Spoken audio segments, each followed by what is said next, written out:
가족이라 그러면은 일하는 사람들이 가족같이 일하자 그러잖아요. 네. 근데 무슨 가족이냐고 이래요. 근데 저는 항상 가족처럼 똑같이 같이 일하면서 이 사람들이 없으면 나도 없는 거잖아요. 그래서 항상 우리 식구처럼 잘 대해주는 게 제 임무라고나 생각하고 또 옷 잘 나오면 그만큼 나가면 그게 보람이지 솔직히 다른 게 있겠어요. 직원들이 최우선이니까. Started with empty hands and has spent over 40 years in the sewing business, the owner describes the journey as both tough and rewarding.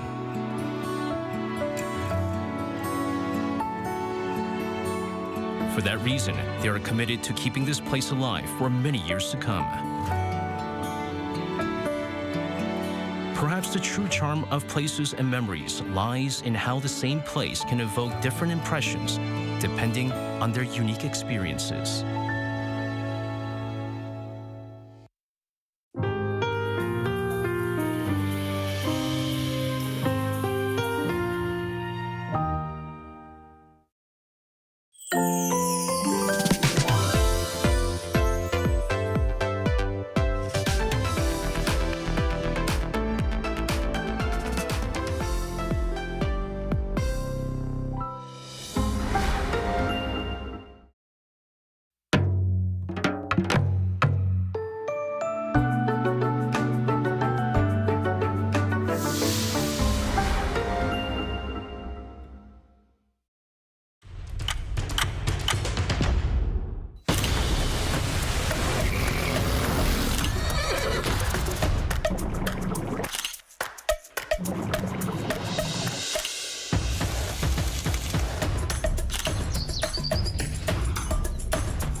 It's May 13th here in Seoul, and I'm Kim Dami. We begin with the stories making the headlines at this hour, starting with official campaigning for South Korea's 21st presidential election.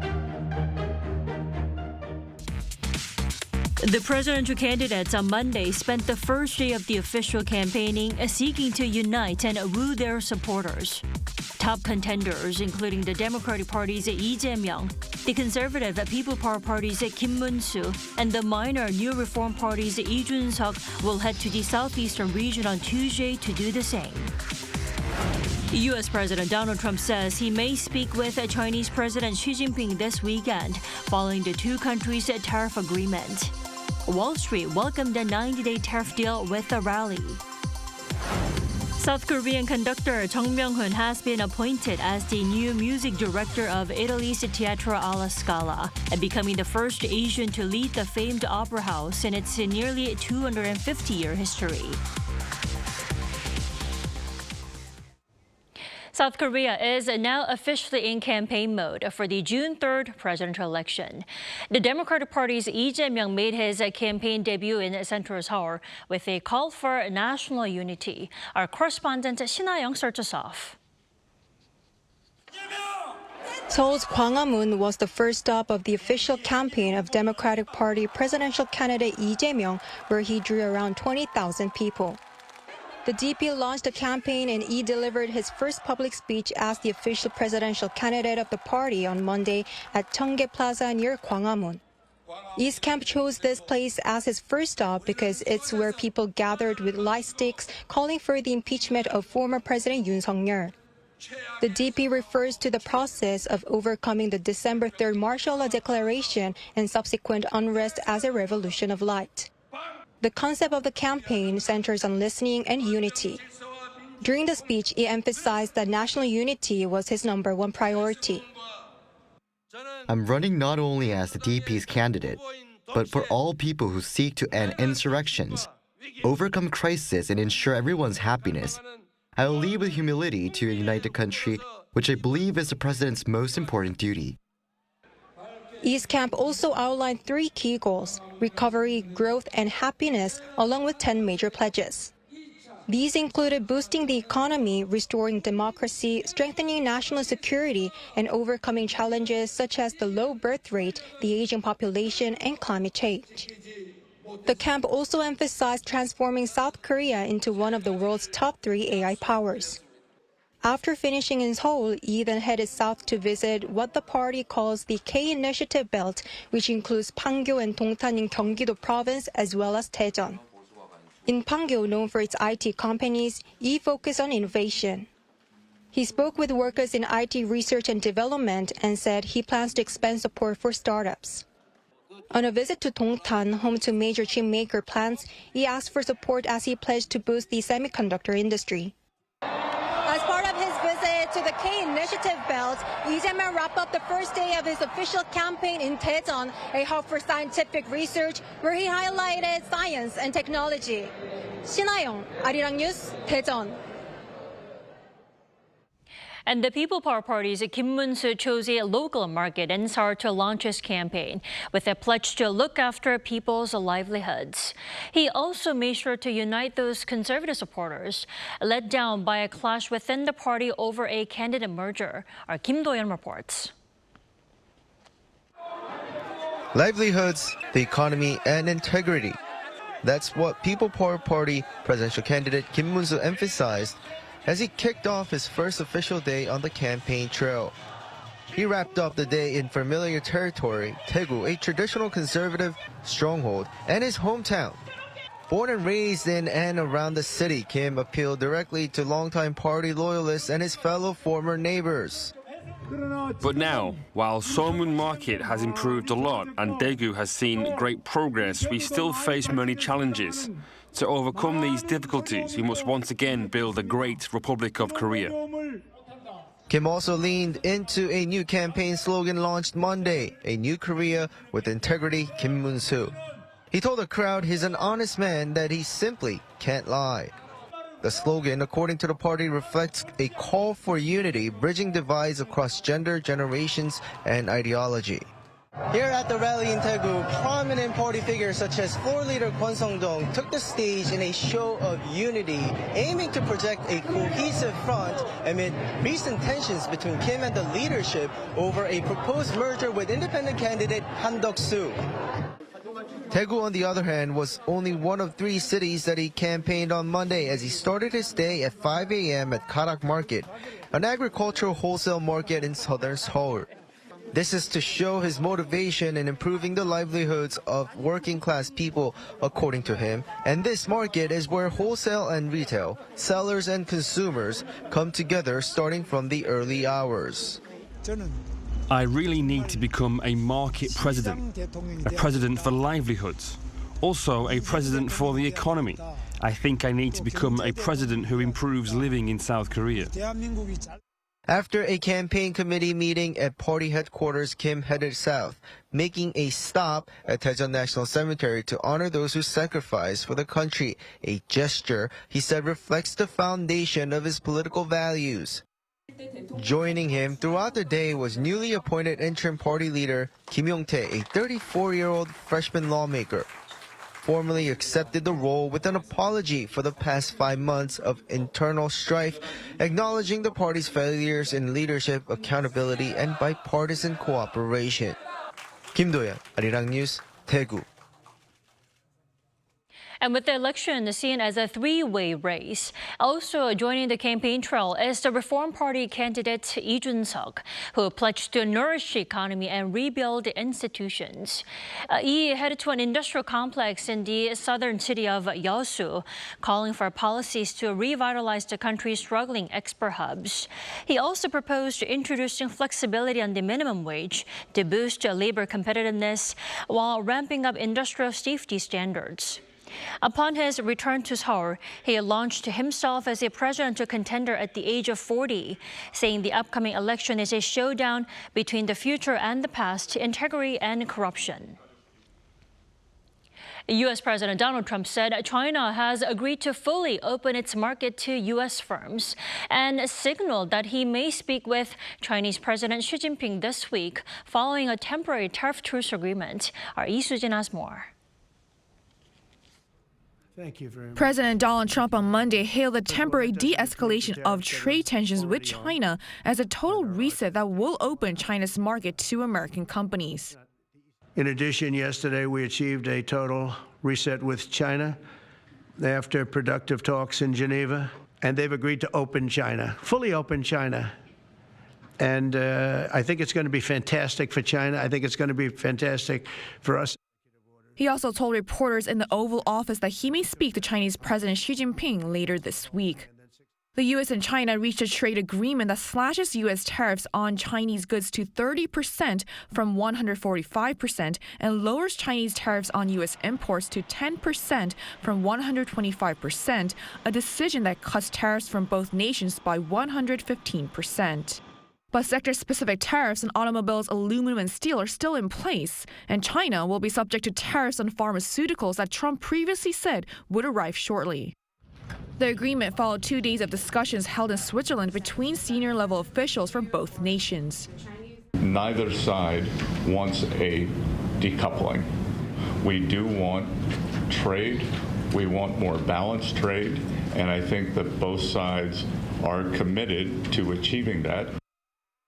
The two sides held in-depth exchanges on trade and economic issues of their respective concern. The atmosphere of the meeting was candid, in-depth, and constructive. The deal, which will be in place by May 14, will be effective for 90 days and sets up a framework for further talks between the two countries. U.S. stocks responded positively to the news, with the Dow Jones surging to close at 2.81%. The S&P 500 closed nearly 3.3% up, while the tech-heavy Nasdaq closed 4.35% compared to the previous trading day. This comes as investors reacted favorably to the unexpected progress in talks between the U.S. and China, sparking a rally in major tech stocks such as Nvidia, Amazon, and Meta. Companies like Best Buy and Dell Technologies, which rely heavily on Chinese manufacturing, also saw strong gains. Lee Soo-jin, Arirang News. So the U.S. and China managed to agree to a break from their tariff spat for now. Now, will the 90-day pause really reset their relations and draw out an ultimate end to the trade war? Let's turn to Professor Park Min-jung this morning. Welcome back, Professor Park. Good morning. So I think we can all agree that the deal came sooner than we all expected. What do you think was behind the outcome of Monday's negotiations? Was China more desperate here or the U.S.? Yeah, it's unlikely that one side was clearly more desperate than the other. Rather, both the U.S. and China have strategic reasons to come back to the table at this moment. For China, slowing export figures, weak consumer demand, and growing pressure from multinational firms relocating supply chains are increasing the economic urgency.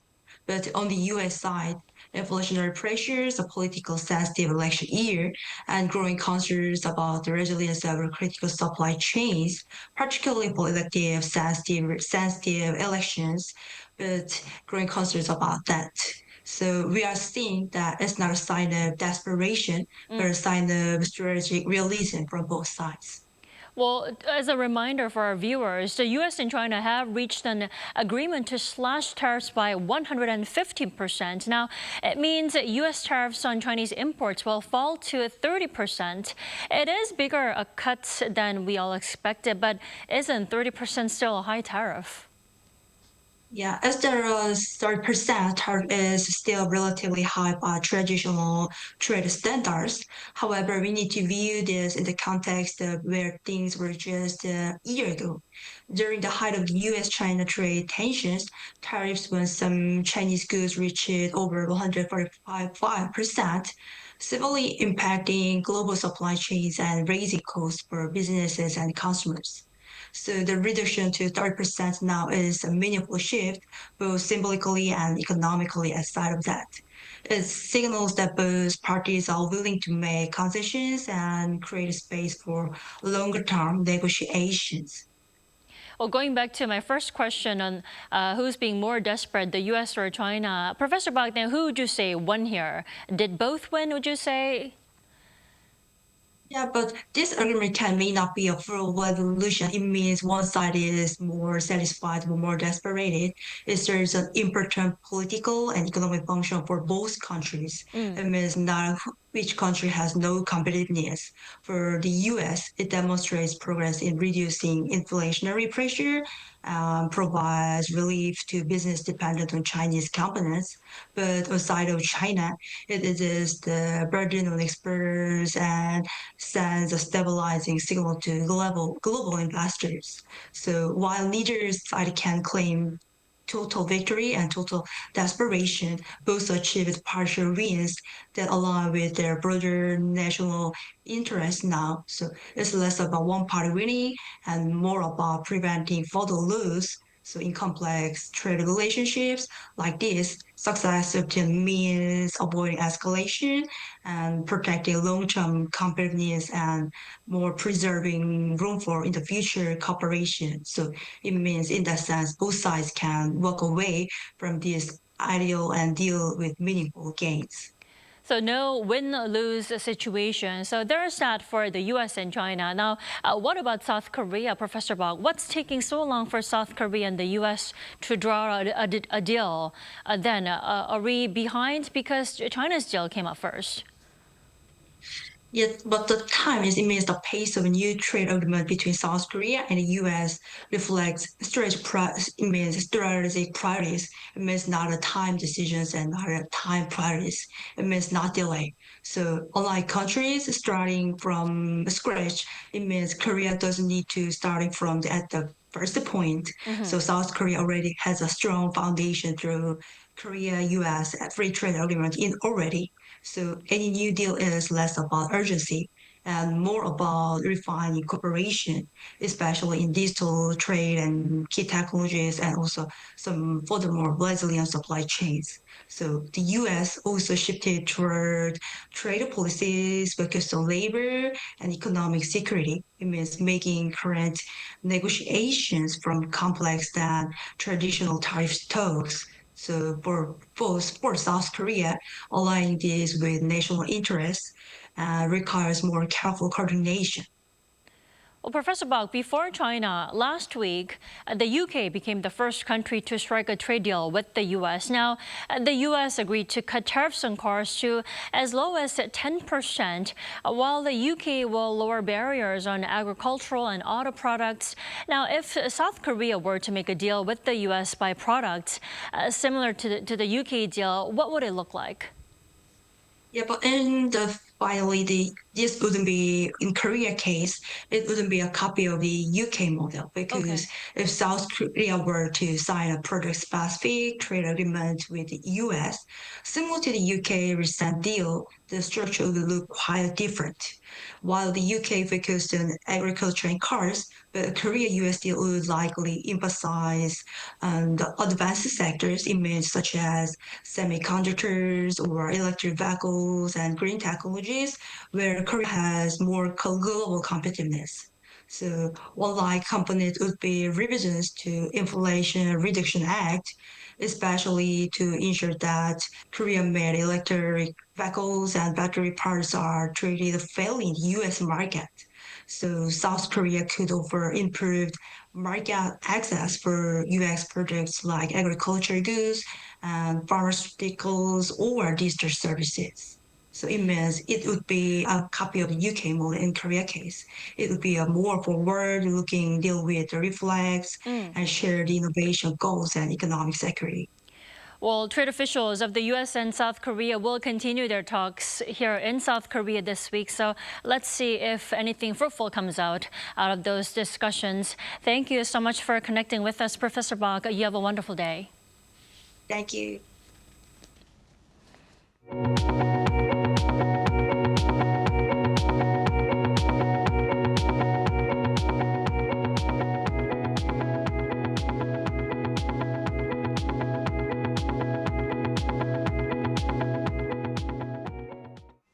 With Russia and Ukraine set to hold ceasefire negotiations in Istanbul later this week, U.S. President Donald Trump says he could travel there to join the two countries. And Ukrainian President Volodymyr Zelensky says he wants the U.S. leader to join the talks. Lee Jae-myung has more. Thank you very much. As Russia and Ukraine gear up for their upcoming ceasefire negotiations in Istanbul later this week, U.S. President Donald Trump said he might travel to Turkey as well. Speaking to reporters at the White House on Monday, Trump raised the prospects of taking part in the talks in the hope of putting an end to the killing on the battlefields. I was thinking about flying over. I don't know where I'm going to be on Thursday. I've got so many meetings. But I was thinking about actually flying over there. There's a possibility of it, I guess, if I think things can happen. But we got to get it done. We got to save 5,000 lives a week. 5,000 lives is really more than that. It's worse than that. President Trump will be visiting Saudi Arabia, the United Arab Emirates, and Qatar this week. Amid prospects of Trump taking part in the talks in Istanbul, Ukrainian President Volodymyr Zelensky said Monday that he wanted the U.S. president to join the peace talks. In a post on X, Zelensky said that everyone in Ukraine wants President Trump to take part in the peace talks in Turkey, calling it a good idea. However, the Kremlin remained silent about whether Russian President Vladimir Putin would take part in the talks this week. Lee Jae-myung, Arirang News. South Korean conductor Chung Myung-whun has been appointed as the new music director of Italy's Teatro alla Scala. According to the Associated Press on Monday, the 72-year-old becomes the first Asian to be given the role at the famed opera house in Milan. He will succeed Riccardo Schai at the end of next year and will remain as the music director until February 2030. A famed pianist, Chung has been a conductor for a number of renowned orchestras, including the Tokyo Philharmonics. This past weekend was an especially exciting one for those K-culture lovers over in Japan, with one of the world's largest K-culture festivals, KCON Japan, having taken place there. Our culture correspondent Song Yoo-jin was there.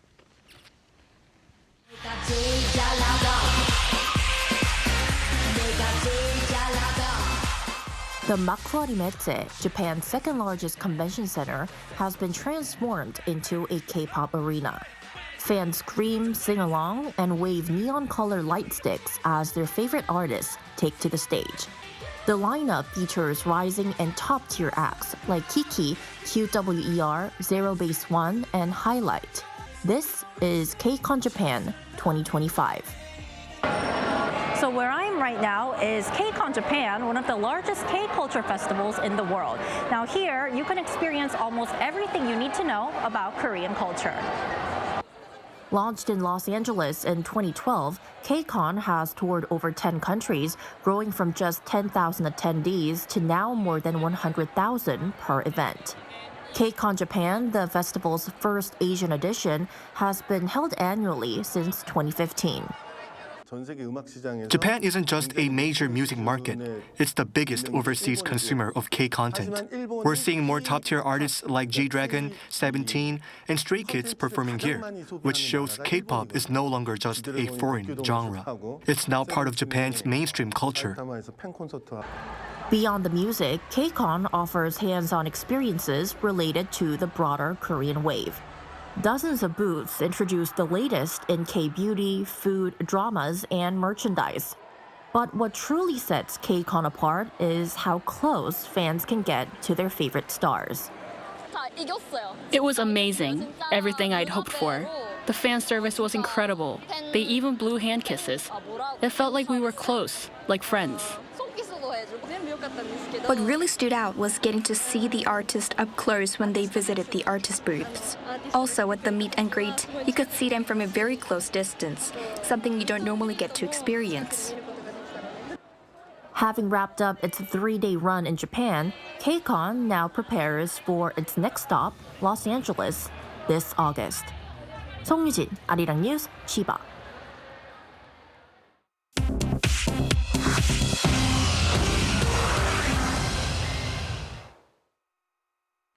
Good morning, I'm Choi Ji-hee, and this is The World Now.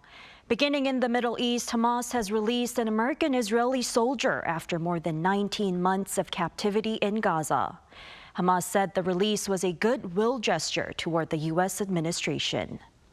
On Monday local time, Eden Alexander, a 21-year-old from New Jersey, was released by Hamas after being captured during the October 7, 2023 attacks. His release is the first since Israel resumed military operations in March, ending a previous ceasefire. The handover occurred in Khan Yunis, southern Gaza, where Alexander was transferred to the Red Cross before being handed over.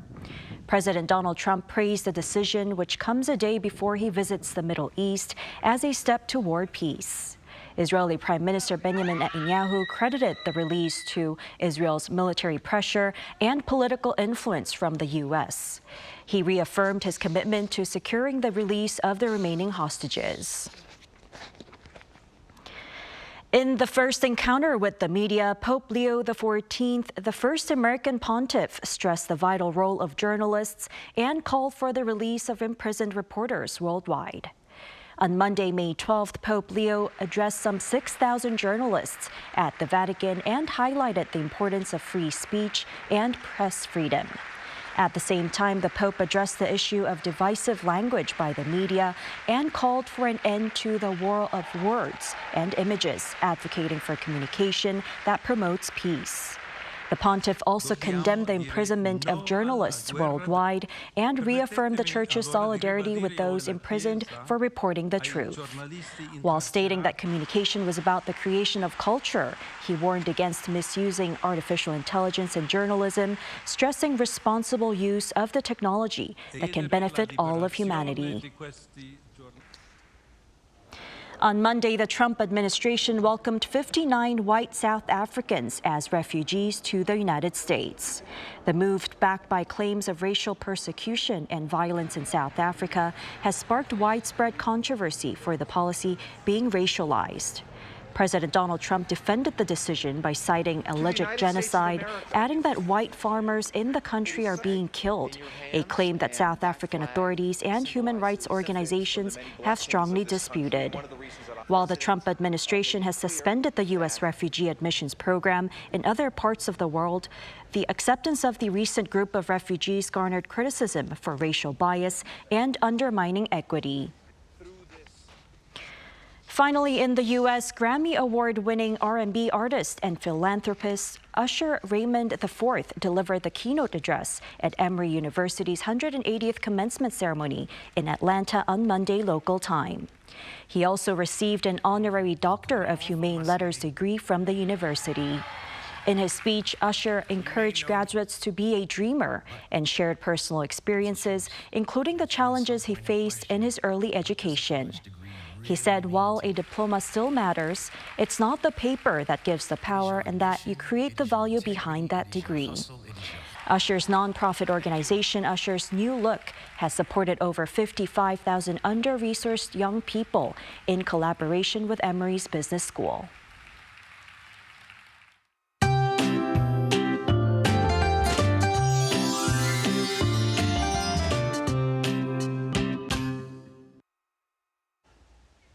It feels pleasant right now, but by the afternoon, it's going to warm up quite a bit, possibly even feeling a little hot for some. Here in Seoul, it will climb to around 25 degrees this afternoon, but both Daegu and Gangneung will see highs soaring to near 30 degrees Celsius under plenty of sunshine.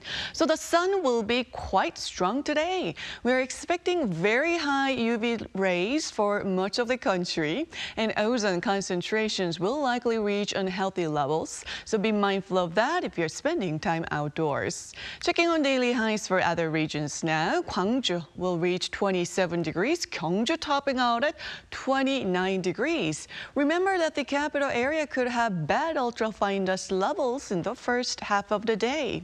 Looking ahead, we have rain in the forecast for Thursday, and that rain brings down the highs to near norms. However, Jeju will see on and off rain from Thursday into Saturday. Meanwhile, stay safe in the sun today. That is all we have for this morning. Arirang News will be back at 5 p.m. Korea time. Thanks for watching.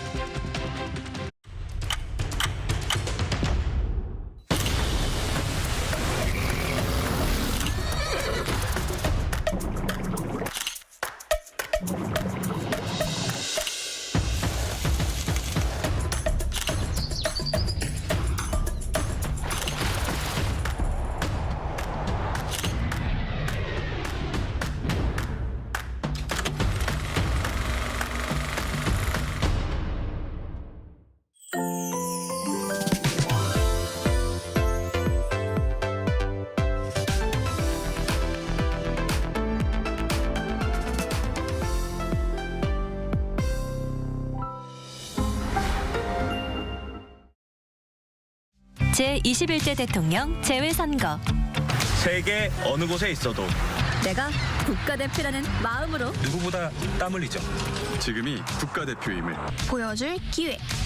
대한민국 국민의 권리. 대한민국 국민의 의무. 반드시 투표합니다. 국가를 위한 대통령 투표. 제21대 대통령 재외선거. 중앙선거관리위원회. 천안에 가면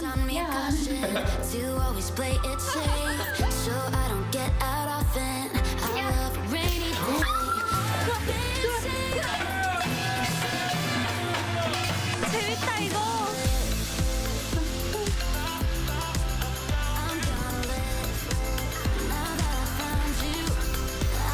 글로벌 K컬처 세계 속에 꽃 피우다. 2025 천안 K컬처 박람회.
제주 영어 교육 도시의 중심 NLCS 제주에서 세계 명문대 출신 엘리트 교사진과 해외 커리큘럼으로 전 세계 상위 1%의 학사 성과를 달성하고 있으며 졸업생들은 세계 최정상급 대학으로 진학하고 있습니다.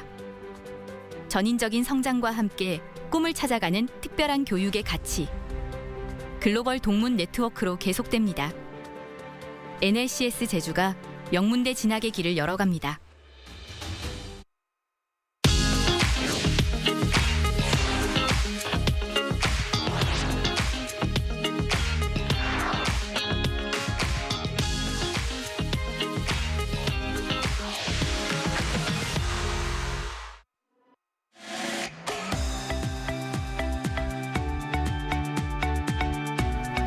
We're here to bring a new type of news show. New insights, new styles, and new topics every day. We are News Generation. Bringing you news just for you. It's Tuesday, May 13th here in Seoul. This is Cheska Dine-hong, and I'm standing in for Song Yu-jin. She'll be back with us starting Thursday. Now, joining us bright and early is Kwon Ji-yeon. Lovely to see you, Lovely to see you. Beautiful in pink. Thank you so much. And Sang-yeon with his dashing suit. Thanks for having me. Thank you. Both are here to speak on behalf of people in their 20s and 30s. Now, it's Tuesday, so we will begin with our keyword news. Today's keyword is election. Now, following the impeachment of President Yoon Suk-yeol over his martial law declaration, South Korea has entered a snap presidential election period. Official campaigning began on May 12th with voting set for June 3rd. With less than a month to go, the candidates are expected to ramp up their efforts. Now, this race features three main contenders: the Democratic Party, the People Power Party, and the Reform Party. As the nation approaches this critical vote, the outcome is likely to shape South Korea's direction both domestically and on the global stage. Now, as we observe the unfolding election campaigns, which is less than a month away, there are certain aspects and developments that have stood out for sure. I mean, Sang-yeon, what have stood out to you personally? Are there some highlights that you would like to point out? Yeah, sure. So two things stood out for me. So the first one is the young voters and their influence. So right now, candidates are tailoring messages and digital strategies to appeal to younger generations who are increasingly disappointed with traditional politics, yet they are really active online, like on social media. So issues like job insecurity, rising house prices, and gender dynamics are key battlegrounds here. Another notable development is economic anxiety and class division within South Korea. So with persistent inflation, housing unaffordability, and youth unemployment, and candidates are under pressure to present credible yet populist economic approaches to address these issues. And many of them are centering around welfare expansion or real estate deregulation to garner more votes. So we are at a critical juncture where this year's upcoming presidential election will be an important turning point for our country. But whatsoever, regardless of the result, I hope that the next president could be the person who really cares about its people. And I love that you pointed out the young voter. I think especially here in South Korea, when we had the demonstration, there was a lot of young people's participation. Right. So I think one of the reasons that political party is focusing on the young voter could be in line with that. What about you, Jill? What are some of the things that stood out to you? Well, I couldn't agree more with Sang-yeon. Well, what really stood out to me was the pace. It all moved incredibly fast after the impeachment last year in September. I was also struck by how each party is now really pushing to connect with younger voters, as Sang-yeon mentioned, especially online. It's definitely clear that all sides are trying to capture the public mood rather than just push agendas. And it feels like this election is isn't just about politics. It's also about public trust and national direction, where we are heading to, where Korea should go. And so, yes, it's delicate indeed, but also a real turning point for South Korea. And whatever the outcome, it's quite clear that the public is paying close attention right now. Definitely so. And as voters, I think we'll continue to keep an eye on how this all unfolds, because I think at the moment, political stability is, I think, our nation's top priority at the moment. So now, shifting gears from the political stage to economic and social issues, today we'll be discussing a topic connected to the livelihoods of many young people, the job market. But there's a twist. Take a look at the screen to find out more. Even though winter has long passed, the job market for young people in South Korea is yet to feel the warmth. For many in their 20s, especially recent graduates, the path to employment feels like walking on thin ice. Major corporations are pulling back on internships and entry-level hiring, favoring experienced candidates instead. In this episode, we delve into today's Korea youth employment situation and the reasons behind it. Now, as we heard in the introduction, it is said that the job market is reportedly growing quarter by the day, especially for newly graduates and inexperienced young people. Now, Ji-yeon, just how serious or dire is the actual situation? It is a quite serious situation. Well, if we look at the figures, Rao, take a closer look at the numbers. The employment figures for South Koreans aged 25 to 29 have continued to decline for 9 consecutive quarters. But what's striking is a steep steep decline we've seen this year. In 2023, the number dropped by 31,000, and last year it dipped slightly by just 5,000. But this year, employment fell by 98,000. Wow. That's the largest quarterly drop in 13 years, bringing the total number of employed in this age group to just 242,000. It's a worrying sign that the job market for young adults is growing colder by the day, with many struggling to find even entry-level positions. We're going to talk about that later. Yeah, because that figure, that's less than a quarter of a million people that are being on the job market right now. That's right. And this age group is supposed to be the most active, most vibrant people. Tanya, what are the stats saying about the trend? Is there a gap between the experienced workers and inexperienced, and is the gap sort of widening? Is it growing? Yeah, sure. So there is a stark gap between the experienced workers and inexperienced workers. So according to recent statistics released by the Bank of Korea, as you can see here on the screen, the job market has become significantly more difficult for inexperienced workers. So a survey of regular employment rates for experienced and inexperienced workers over the past decade showed that while the rate for workers with experience remained relatively stable, the rate for workers without experience dropped sharply, falling to about half the employment probability of their experienced counterparts. And I think I really want to investigate the reasons behind it, because it seems like more and more companies are actually turning away from hiring new graduates altogether. So what could actually be driving companies from having this reluctance to hire very vibrant and young people who could add a new energy to the company? That's a very good question. Well, one key reason is that amid global economic uncertainty and a sluggish domestic market, many companies here are increasingly favoring candidates who can deliver immediate results, who can have some tangible results.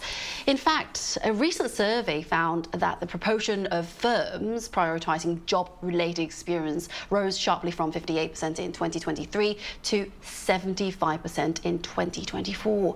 It's a practical choice, saving both time and money for the training costs.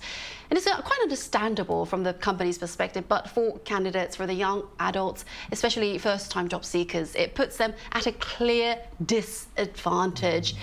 After all, no one starts their career with experience already in hand. So, in short, experience is no longer preferred. It's expected. You need experience to get experience. I love that line, because I think all of us can agree, when we started our career, we didn't have experience. We needed that first step to come to where we are. So that first step of experience is always important to channel you from inexperienced to experience, right? Indeed. What about you, Sang? What's happening in South Korea at the moment? Yeah, so this general unemployment is becoming more pronounced as major Korean corporations are phasing out open recruitment for new graduates. So in the past, companies would hire entry-level employees through open recruitment, train them and retain them as lifelong workers. However, as society has changed, with frequent job changes becoming the norm and the concept of a lifelong job getting weak, companies are increasingly unwilling to invest the time and energy to train inexperienced workers. And you mentioned some of the Korean companies and their policies that they're changing, but this actually doesn't seem to be a uniquely Korean problem. Is it a global trend? Is it a global phenomenon? It is indeed a global phenomenon right now. We are seeing similar patterns emerge beyond Korea. In the U.S., many companies are also showing reluctance to hire Gen Z workers. A recent report found that 1 in 7 companies has no plans to hire recent graduates. Wow. That's all. And what's more, 6 out of 10 hiring managers said they have already let Gen Z employees go. And some cite, then why? Some cite performance issues, while others mention the attitude clashes, generational clashes. And in a world that demands experience, Gen Z, this generation, is being asked to prove themselves before they have even some experience, before going into a company. That's very interesting. So they sort of have to earn the ticket before they even get the ticket. That's ironic indeed. Yes.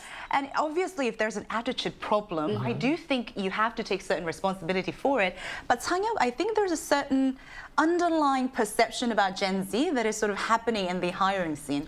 Well, actually, it's not underlying, but many employers are now coming up coming up to say that the Gen Zs are indeed causing problems within the office. So the reasons they cited for their negative views on Gen Z were that they are not proactive in their work, lack the ability to handle tasks independently, and fall short in terms of professional expertise. And despite all these criticisms from their seniors, Gen Zs called for improvements in their payment and welfare and believe the companies are not treating them properly as a professional. So as you can see here, there's a mismatch of understanding between employers and the new employees, which is causing another issue. And this doesn't just pertain to Gen Z employees. I think rights and responsibility always have to go together. And it's a tricky balance when there's a mismatch between the two. Now, to gain a more global perspective on this topic, we have invited a professional who is actually at the center of hiring, and she will share her insight with us. Join us after the break.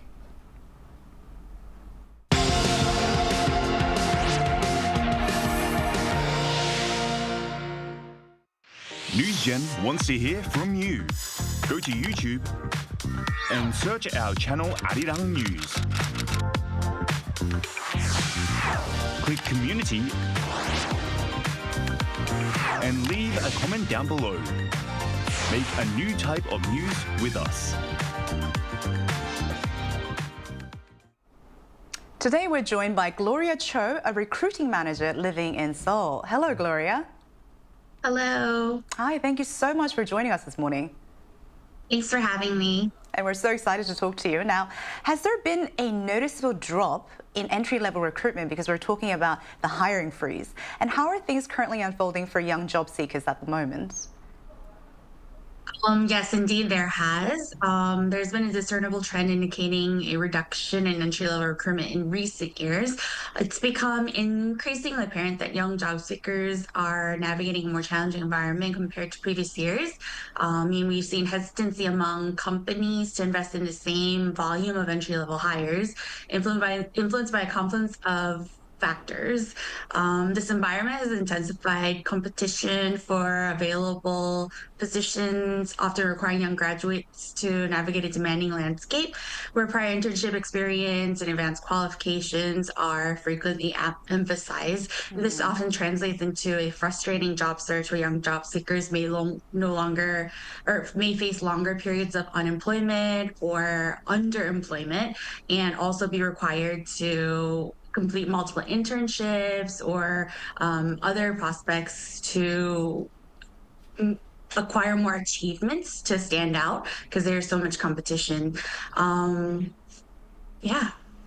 Thank you. Yeah, thank you, Gloria. Then that's the catch-22. Then what's the main reason behind the drop in the recruitment of young people?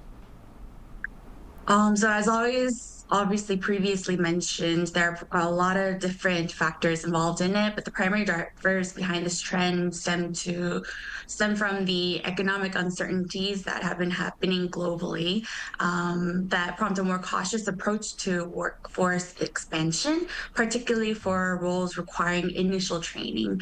As young job seekers, they need education, they need training when they first enter the job force, and companies aren't able to cater to all those needs because they need immediate results. There's also a strong emphasis on productivity. So therefore, companies need to prioritize experienced candidates who can contribute more rapidly. And furthermore, the undeniable impact of technological advancements and automation is actually reshaping the job market these days. A lot of companies, a lot of CEOs are more for automation and AI platforms that can do potentially the job that entry-level job seekers would be doing in the jobs. So they would prefer using those platforms and or outsourcing as opposed to hiring in-house employees. And on another note, some employers also perceive Gen Z as a little harder to motivate. And this is not only just because of their personality or character, but Gen Zs place a higher value on diversity, equity, and inclusion, as well as work-life balance and flexibility, which is a little different from baby boomers and millennials previously. And so there is that generation gap that needs to be worked on, I guess, in order to kind of come to an agreement in the workplace expectations and values.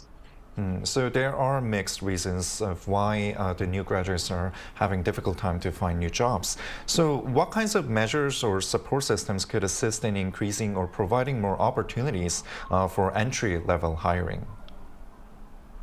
To address the situation and foster great opportunities for entry-level hiring, there can be multiple different approaches. First off, governmental incentives, such as targeted tax benefits or initial wage support for companies hiring recent graduates could provide a tangible encouragement. Simultaneously, bolstering the quality and accessibility of structured internship and apprenticeship programs is crucial for equipping the young job seekers to have practical skills and facilitate the transition into the workforce. Also, enhanced collaboration between academic institutions and industry would also help, as the curriculum in the institutions can be relevant and provide practical exposure, which would be valuable in the workplace. And then moreover, offering specific support and resources to even small and medium-sized companies and enterprises would also help to enable them to onboard and develop entry-level talent and unlock significant opportunities. Thank you so much, Gloria. I hope our conversation today opens a lot of more opportunities, or at least, places for conversations to happen to actually thaw the hiring freeze. Thank you so much. Thank you. And we're always open to hearing from our viewers as well. So we posted a question on our Arirang YouTube channel, and we said, why do you think more companies are choosing experienced workers over fresh hires? And here are some of their selected responses. Now, Dark Sky Madian said, companies choose more experienced workers as they have a lower risk factor. Daniel Gun Kim said, security and comfort. Security because they can be assured the worker would be someone they can rely on and who has been on the job. Comfort because they will usually know what to do and have, quote, work sense, so you won't be need to babysit them. Chocolate Pudding 093 said, I guess it's because experienced workers need less training and can work more independently. But if companies only want experienced people, where are new hires supposed to get that experience in the first place? I think that is a great question. Thank you to all of you for sharing your thoughts. Now let's move the topic to a more broader consequences and perspective. Now, as opportunities start to dwindle, I think there would definitely be some socio-economic consequences that could be happening. So Xiuan, let's start with you. What are some of the consequences that we're seeing right now and we can expect to see in the future if this hiring freeze were to continue? Well, one growing concern is the rising number of young people who are no longer even trying to find work. They're not jumping into the job market. These are recent graduates who, after facing repeated rejection, gradually withdraw from the job market altogether. They know what's happening. They become part of a high-risk group who are known as young adults who have never held a job. And the longer they remain outside the workforce, the harder it becomes to return to the workplaces. This mass dropout isn't just a matter of employment. It threatens long-term economic growth and could lead to deeper structural issues in society. And before we go, I think I have to mention this. We have seen a similar trend pattern in Japan, maybe 2 to 3 decades ago. Right. Many young people in Japan, they relied on part-time works like in convenience stores, and they expressed satisfaction with this lifestyle. And they are known as freeters, opt for part-time employment and NEETs, not in education, employment or training. And these people in Japan underscores the need for lasting job opportunities and youth support.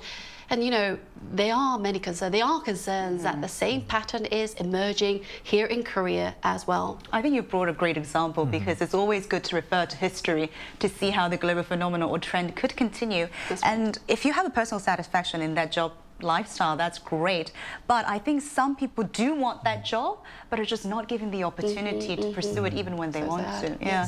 Sang-yeon, what about you? What are some of the possible consequences that we can expect here? Yeah, so this overall unemployment issues among the people in their 20s could negatively impact their lifetime earnings as well. So as companies increasingly prefer hiring experienced workers, the total employment period over a person's lifetime is reduced by about 2 years. And this reduction could translate into an estimated 13% decrease in overall lifetime income as well.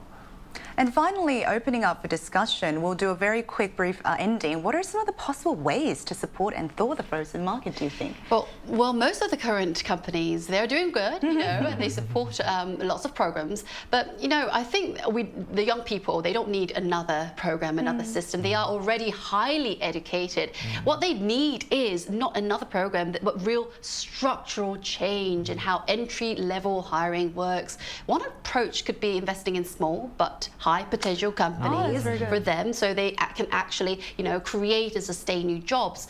So ensuring that the next generation isn't just surviving, but truly thriving in the workforce. I think that's the key answer for this. Surviving, thriving. That's right. Yeah, what about you, Sang-yeon? So just like Gloria mentioned in the interview, I think we can provide a apprenticeship or internship programs to the new graduates who can adapt themselves well to the roles and responsibilities required from the companies.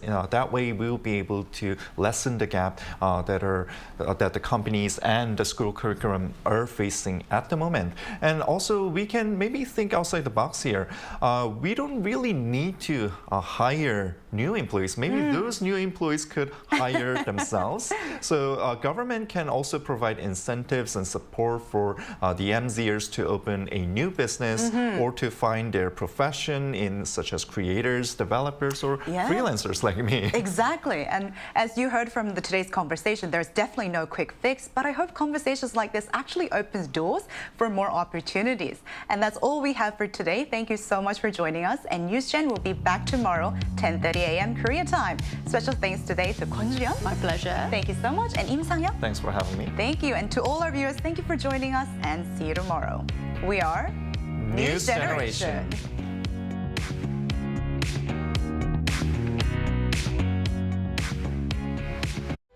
제주 영어 교육 도시의 중심 NACS 제주에서 세계 명문대 출신 엘리트 교사진과 해외 커리큘럼으로 전 세계 상위 1%의 학사 성과를 달성하고 있으며 졸업생들은 세계 최정상급 대학으로 진학하고 있습니다. 전인적인 성장과 함께 꿈을 찾아가는 특별한 교육의 가치. 글로벌 동문 네트워크로 계속됩니다. NACS 제주가 명문대 진학의 길을 열어갑니다.